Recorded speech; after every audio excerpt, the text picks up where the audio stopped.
map and get there faster obviously isn't there anymore. So if you get a cross-map spawn and your team isn't controlling spawns, you maybe get 1 or 2 chances at getting back control before you have to think about rotating again. In the past, you maybe had 5 or 6 tries to kind of run across and try and break it, or even playing like for the last 10 seconds of scrap time, knowing that you could get back to the next position fast. Now it's really about understanding how to get those positions quickly and really making sure you win the rotations. Well, Ray, it's time to hop into Hardpoint on Gibraltar, and God, I'll tell you, those intro videos into the map playthrough, absolutely gorgeous stuff. But if you're just joining us, Team Courage was able to take Game 1. We're about to hop into Game 2.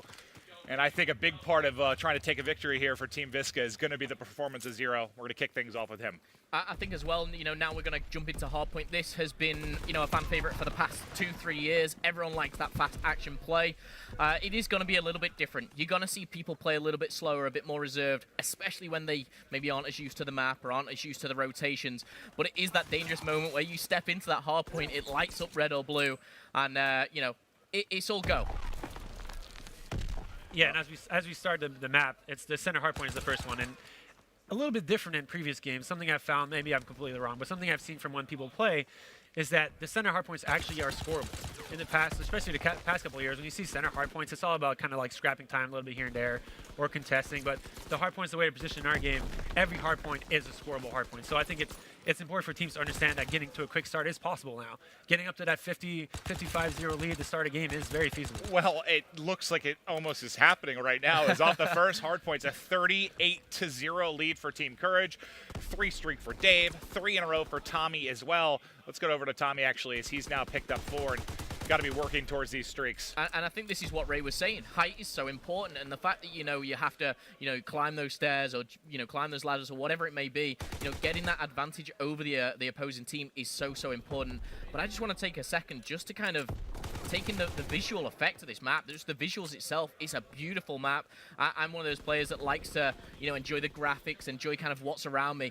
I'm a big fan of this. I'm a big fan here of Gibraltar. It's absolutely gorgeous, but what's a little bit prettier, maybe Tommy's gameplay right now. 7 streak. I just heard Courage yell, is it 50-0?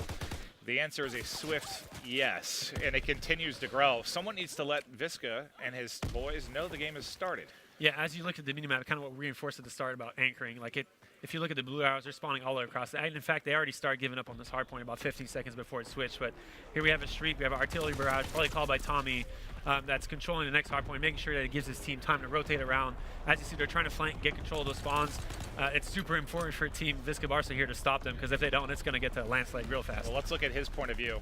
We'll swap. He's going to be challenging Dave. He's pushed from both sides, dropped, and that should be an early break here for Team Courage yet again. Only 1 point on the board. I was really thoroughly looking forward to Courage losing and embarrassing himself live on stream, but somehow his motley crew is doing that to Team Visca as the score continues to grow. Yeah, is this going to be a 250-1 game? I hope not, but it's a really big testament as how position matters. I mean, not bashing on any teams here, but we can see that the coordination of Team Courage here is a little better. Probably communication-wise a little higher. The intensity from the team is obviously better. So it really shows how things can slip out really fast and boots on the ground, and for hardpoint specifically. So teams have to learn to rotate quicker and play better. Well, you got to think there's going to be, especially for professional esports players that have come around in the last couple of years, there's going to be a bit of a learning curve, right? The constant holding forward and challenging every gunfight, that's going to need to go away pretty quickly in this game. Do you think that's going to be a struggle for maybe some of the players just to adapt in the early months of World War II? I don't think so. I think that the difficulty in adapting is learning how to be patient and making sure that your team play is the thing that matters. I mean, gunfights obviously matter. You can't win a game without winning a gunfight. I can attest to that single-handedly, that I was able to sustain myself with smarts, but obviously my gun skill wasn't the best in my playing career. But really, teams, kind of what Momo said earlier, how teams are going to be learning and the meta is going to be changing as the game goes on. I think you'll probably see a little more kind of crazy loose start, but as the game goes on and develops, people are going to learn that team play is more important. And even going back to boots on the ground hardpoint, you kind of, I'm watching this now and you realize, and you can see via the minimap, is when you get that good start, you start building those score streaks, you start, building that momentum, it really can, start to snowball a little bit, and especially from a team that is down, they maybe don't know the right routes to push, the way they break in. It's good to see the dive coming back in as well, which is I personally have missed, which you can see Cap utilizing there, but this is so one-sided. Yeah, and kind of what you said, the snowballing factor. I think this is one thing that I personally enjoy is that the more consistent teams are going to probably win more often than not. Something maybe That's how it should work, right? Yeah, something maybe we didn't have with Boost, because Boost obviously had a very high, fast pace, and it was mostly about gun skill and winning your engagements and training as a team. There's still team play. I'm not saying that at all, but it's really to the point where, like, if a team is clearly better than another team in a hardpoint mode, for example, it's going to be really hard for that team that isn't playing as a team. Well, even though winning gunfights can help, if you don't win the gunfights at the right positions, they don't mean anything. Maybe Boots JCap is back. I know he's known as one of the greatest jetpack player of all time, as he has won 2 championship rings, and those second place most recently at a Call of Duty championship. But it's look at him right now, 20-10. I don't think I've seen a double positive game out of him in quite some time. So we'll see if this is something that'll continue throughout this year. But it's not just him, man. Tommy also dominating right now. I'm used to JCap playing well. I mean, I teamed with the guy for a long portion of my career, and That's he was true. always That's playing true. well. We teamed for a long time. We won a lot of tournaments together, so it's great to see that he's still in form and can bring the Boots JCap back. I think I'm excited for that. Yeah, I think he's been taking some flack recently. He'll certainly be looking to prove the haters wrong this next year. But still a 100-point advantage for Team Courage. We'll take a look at the minimap as you see Team Visca currently holding. Courage and company trying to break in these final 30 seconds with the hard point. Yeah, nice to actually see Team Visca getting a few points on the board, and well needed. They're going to break that 100-point mark, or 100-point difference, should I say, as they get 45 to their name. But again, you know, you look at the players like Tommy and Cap, and do you know what stands out to me is across all of these 8 players, who are the ones that have been around, you know, nearly a decade, you know, have been playing for years upon years across every platform. You look at Tommy and you look at Cap, and it is just being able to adapt. And I do think as well you're going to get those players who are very good at the start of the game, which they'll have that natural ability.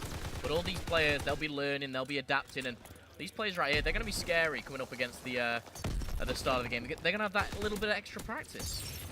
This is twice we've seen this hardpoint come through the castle hardpoint, and both times Team Courage is able to break. Actually, bring that back. Team Visca just broke it again, so they got a chance to come back here. Well, let's see if they can actually do it. As you say that, 3 end up dropping. I think Visca versus the last one here to make a play. He's dropped, all dead. Courage and company back in very, very quickly. And you've got Tommy set up in a power position as he's going to line up too. And I think that speaks to what you were mentioning earlier. Again, the multi-layers here, having the high ground. You know, you can't go vertical now. Like, you can't just go up and pick somebody off of cover like that. You can see how dominant you can be in that type of position, Ray. And yeah, even though Team Courage has a huge lead here, Visca needs to just give up on that hard point. Even though there's 30 seconds left and you're like, oh, we're not going to come back on if we don't get some points here. But contrary to belief, like we just saw Team Courage have a crazy start, you can go on these 150, 160 point in a row by controlling the rotations, and it makes that kind of like 20 seconds of the last hard point be really interesting to watch. Oh, even last year where maybe it's a little faster, a little scrappier, we saw 100-point comebacks all the time. And now it's a streak out for Tommy. It seems like he's earning them multiple times a game. The glide bomb kill comes through, and he gets pushed and finds both. Oh, man. Tommy's just destroying right now. He's on a 9-kill streak as well, working towards that double digit. The first one we will see, and it will come in there. Again. Oh, my goodness! Hey, that kill. Silly. No. Working that infantry division to max power in there. Onto his belly and a knife to the ankle for the kill. That's never the way you want to drop. And one thing we saw, actually, I would like to touch on is the... Excuse me. I'm having a brain blank. Oh, no, I have those all the time, right? I've been a commentator forever, and when my brain stops working, which is frequent, the words stop coming. The Molotov cocktail has a score streak. It's one of our kind of like lower-end score streaks. We don't have like things like the RCXD anymore. And the Molotov is a very good, it's kind of like a grenade. It's kind of like an area of effect. You can control choke points and such for a very short period of time. Shut off and I feel we're going to see those a lot by pro players. That's probably going to be the low-end score streak they use.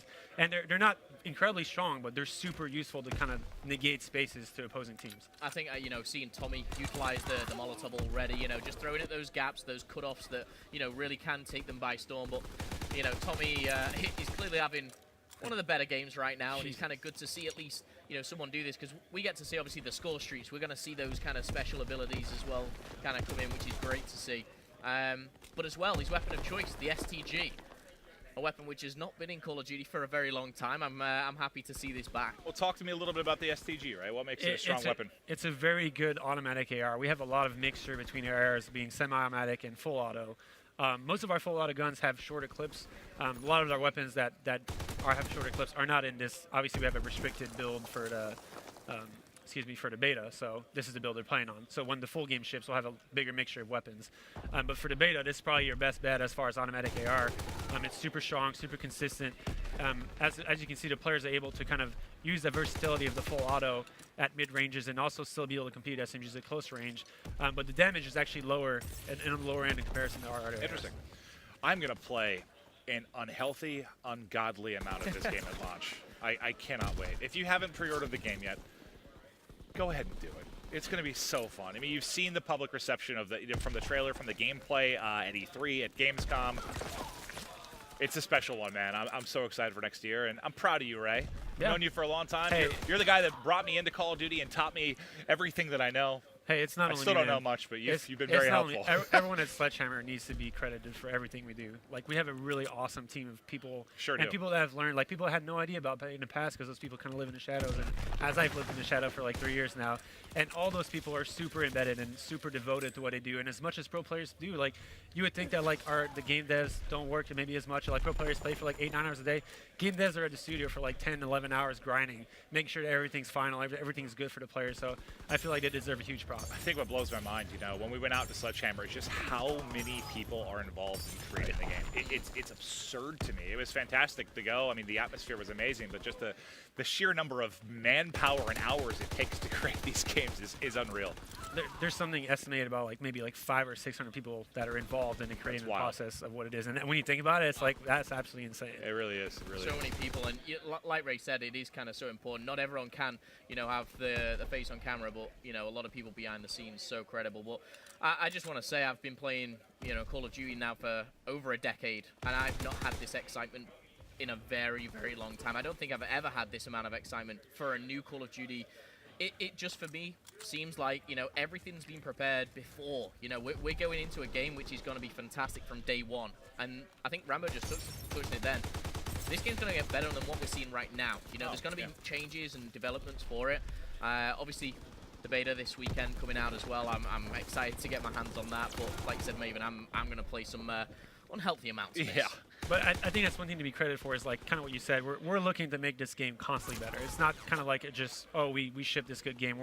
Every day we're trying to push towards making the process, the spawns, the maps, everything in general that we can touch on that's possible after launch. We're going to be looking to make better. So feedback is always great and appreciated. Well, Ray, what's fun is it's been exciting thus far. It's been cool to show off some stuff, but we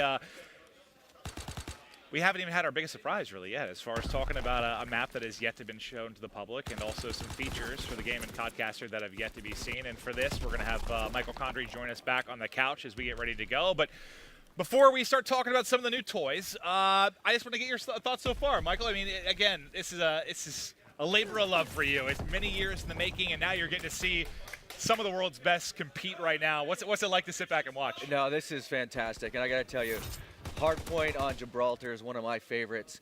I'm going to go ahead and start coaching